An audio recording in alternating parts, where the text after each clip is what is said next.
page 320 et 321 ka tafsir al Quran de surah 20. Fata'ala Allah towi al malikulan don al haqqu ka gonga. Wala ta'jal wata hawjam bil Qur'ani de al Qur'anare min qabiluka adi an yu'udha gaynede ilayka fade ma wahayu mayre bi mana fiine gol mangol. Wagol wi rabbi jomi zidini beydana ilman gandal sabu ko goddo be gandal wono fandi musibbe julbe ko goddo kadi dari fi yo tagore Allah de jangu hino fandi. Wala gada ahidina gomdi men ahodi ila adama min qabiluka adi fanasiya o yejjiti ahadini walam najid lahu men tawanum azman ko fibunodo fellutugol fibo hunnugol ahadindi maɗum men tawanum azuman ko fiɓunoɗo desidi firtugol ahadindi ndi firtorma fo no ari ka tafsir. wa idh qulna antuma nde men wi anno lil malaikati malaika ɓen isjudu sujjane li adama fasajadu ɓe sujji illa iblisa aba o sali fa qulna men wi ya adam inna hada andu o iblisa adu laka ko gañoma wali zawjika an fo e ɓeyguma fala yukhrijannakuma rene deyta o yalti o minal jannati itam ka aljanna fatashqa sakko malki seda. Inna laka andu no wodamma Allah taju ande aweleta ka fiya kal janna do wala ta ara a holata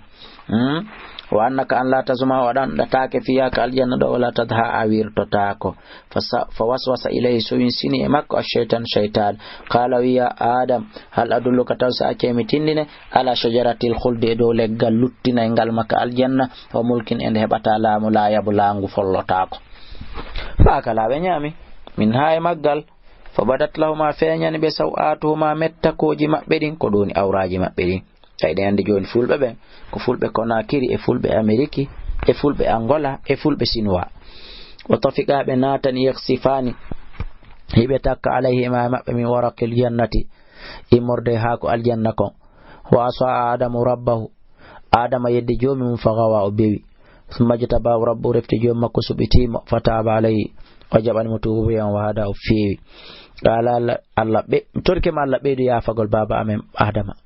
ya faɗa min kadi yumma e ben ya faɗa lami Abdoullaye kala ya faɗa dhurriya an ya faɗa julbe wonbe lanjentade be kala la dalihi bi tajippe min hay won kal janna jami'an o mergede ba'dukum yoga mon li ba'din wonande yoga aduwun ko anyindiray dum fa imma yatiyannakum amma sari on minni immorde kan hudan pewal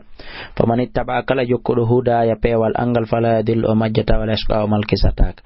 waman arada kala durnido an dhikri gay waju angum fa inna law anduno wadan ma'ishatan gure dankan bittudo ko mari jawdi o ko laamiyo ataway mo bitti nder gurdam makko dam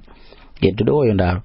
wa nahshuruhu min mubitama yawmal qiyamati nyande dargal ama ko bundo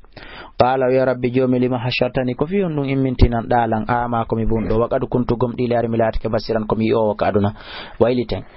qala Allah dala jabo ma kadhalika kono ni atat ka arduma ayatuna jamen den ka aduna fana sita ye jutuda de wumin kinida wa kadhalika kono ni al yawma hande tun sa an kadi jitirtada وكذلك كوننا جسيما يبيت من أسرف كلا في جنتين ولم يؤمن تيؤمن دينال بآيات ربي أجيجو مكدين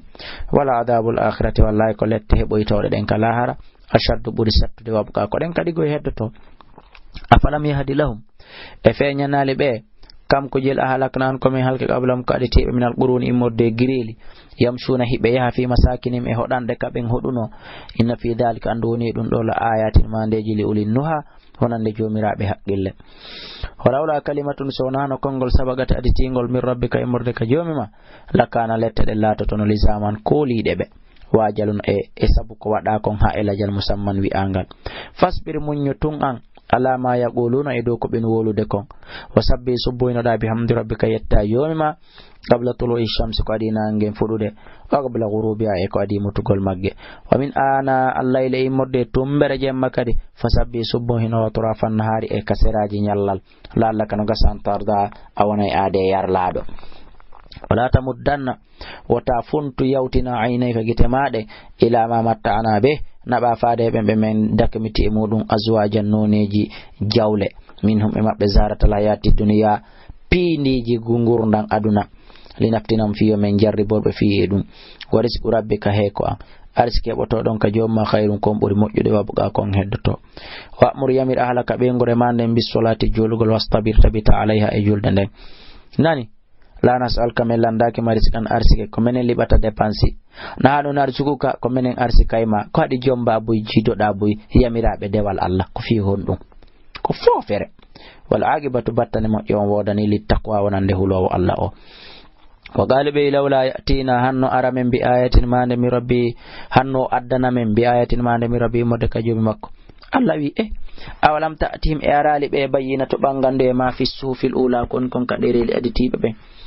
walaw anna haramen ahlakna min halkirna bi adabi latami qabli ko adi men nelde nelado men jippina alqur'ana ana mayno la qalu be dartuno inna rabbana joomi amen atuni men laula arsalta ilayna hanno ne lay amen taw rasulan nelado parce que men fanattabi amen jokkayno ayatika ayaje maden min qabli an nadilla ko adi men hebde de hoyende do wa nakhza amen wirto ko di agge manje be addayno be wolayno a jonnitabe gonga Allah wi gulwi kullun goto kalam tarabbisun ko habbiti dum moƴƴo e bon fatarabbasu habbite onon julbe ben fasata'lamun aray anda man ashabus sirati ko mboni la yimbe laawol asawiyi fotondirgol ngol wamani tada kombo kadi woni ko feewi mana wona fatarabbasu habbite wara na julbe woni ko fanda toujours hara ko kambe hefe